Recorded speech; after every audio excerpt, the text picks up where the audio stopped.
ඔයාගේ ඉඩමෙන් වෙනත් එක්කෙනෙකුගේ ඉඩමකට පාරක් තියනවද? එහෙනම් මේ නීතිය ඔයාට ගොඩක් වැදගත් වෙනවා. අපි හිතමු එයා ඒ පාරේ අයිතිය ඉල්ලනවා කියලා. එහෙනම් එයා ඒ නීතිය ඉස්සරහ ඔප්පු කරන්න ඕන කාරණා ටිකක් තියෙනවා. ඒ පාර එයා අඛණ්ඩව දීර්ඝ කාලයක් භුක්ති විඳලා තියෙන්න ඕන.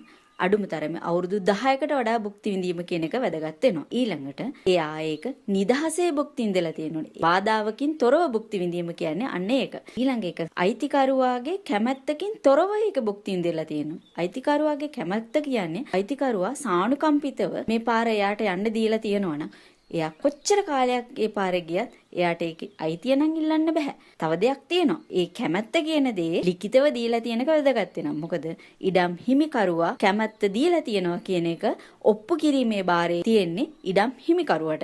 එහෙම නැති වුණොත් එහෙම දීර්ඝ කාලයක් භුක්ති විඳීම මත එයාට ඒ පාරේ අයිතිය ලබා ගන්න පුළුවන්. තවත් කාරණාවක් තියෙනවා. ඒ ඉඩමට යන්න වෙන පාරක් නැත්තම් බ්ලොක් වෙලා තියෙනවා නම් ඉඩම් හිමිකරුවා විසින් පාරක් දෙන්න ඕන.